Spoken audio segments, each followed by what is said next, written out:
Hi, this is Ken Willis of Cadence Design Systems. Welcome to Sigrity Tech Tips. Today we bring you another installment of how to sign off your design using a power-aware signal integrity methodology. Our video today will show you how signal integrity engineers can overcome the challenge of extracting large S parameters for their memory interfaces, which may not simulate effectively in their circuit simulator. Successfully implementing memory interfaces such as DDR4 is one of the most challenging tasks faced by SI engineers. Early in the design process, memory interfaces are typically analyzed using ideal power so that first-order signal integrity and crosstalk problems can be assessed and corrected. However, significant challenges are faced by SI engineers during the sign-off stage when power-aware signal integrity analysis is performed to assess the effect of simultaneous switching noise, or SSN. To evaluate SSN, interconnect models must include signal, power, and ground structures, as well as the coupling between them. Hybrid or full-wave 3D field solvers are often used to extract S-parameter models for the parasitics of the PCB.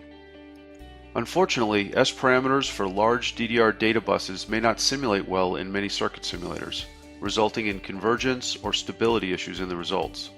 To help address this, a conversion process to a simpler broadband SPICE model can be performed. But this conversion often requires modification to the model for passivity and causality, which can leave the SI engineer wondering about the accuracy of their SSN simulation. With Sigrity, SI engineers have an alternative method. Our FDTD direct simulation methodology calls our unique hybrid solver in combination with our finite difference time domain, or FDTD engine, which solves PCB and package geometries directly and performs power-aware SI analysis in the time domain without S-parameter.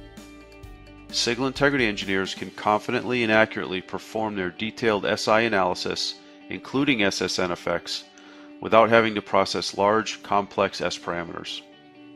With SSN simulation results captured accurately and simulating cleanly, SI engineers will have high confidence when they sign off on the memory interface that the simulation results will match the results measured in the lab. This helps reduce design respins and gets product to market on time. The results may be higher market share, and who knows, maybe even a nice end-of-the-year bonus for your product development team. In today's video, you will see us utilize the Allegro Sigrity SI base and power-aware SI option. To learn more about these products, visit us at www.cadence.com. Now I will turn it over to my colleague, Jen Mu. Thanks, Ken. I'd like to use this opportunity to discuss the new function in Cadence Sigrity 2016 release, the FDTD method with layout association at system level. The picture here illustrates workflow. Extract PCB model from physical layout, assign the model to a block, complete all block creation and assignment, run time domain simulation using SPICE-like simulator to generate waveforms for post-process, but it doesn't allow direct access to the layout environment. If designers want to make changes to the layout and resimulate, they have to go back to the layout, change it, and do the model extraction and assignment again. For power-aware simulations, the extracted models are often in S-parameter format with a large number of ports.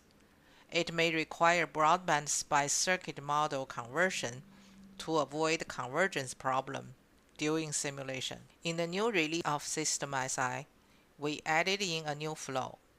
For simulations with non-ideal power supply, instead of extracting a model from a layout, we link a block in System SI to a board or package directly. That there is no model extraction anymore, and the simulator is not SPICE-like, but FDTD-based. It gives users the advantages of both environments, physical layout and system simulation, plus the FDTD-based simulator to take into account of any power and signal interaction. At the system level, we directly open a physical layout and set up signals, decoupling capacitors and simulations, then enable the FDTD-based simulator from System SI.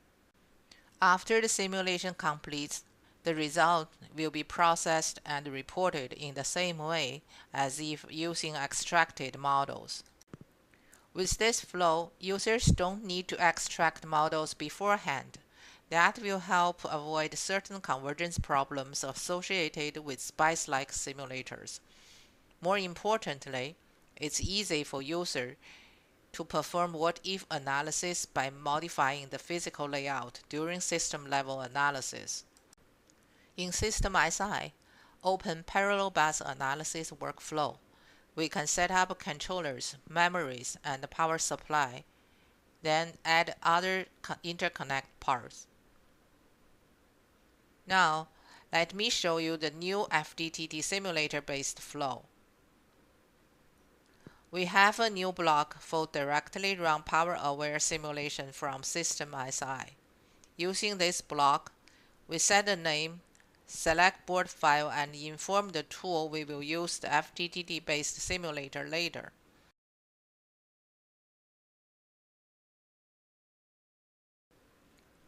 Then we open Speed 2000 to select signals. This time, the layout association workflow is used. We select signal net, specify mesh, and obtain connection information between devices and signals. After save all the setup, quit from Speed 2000.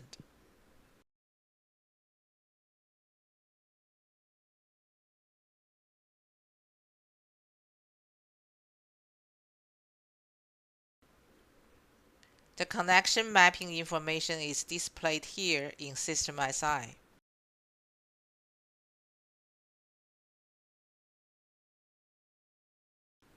Now, we again make connections between the PCB model and devices models.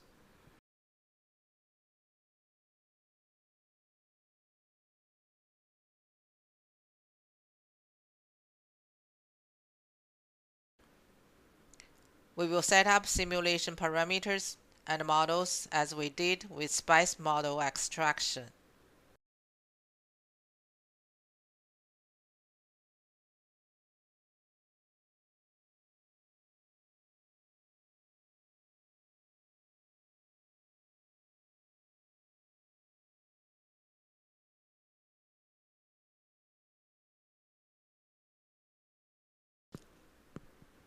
When we start simulation, the tool calls FDTT simulator in background.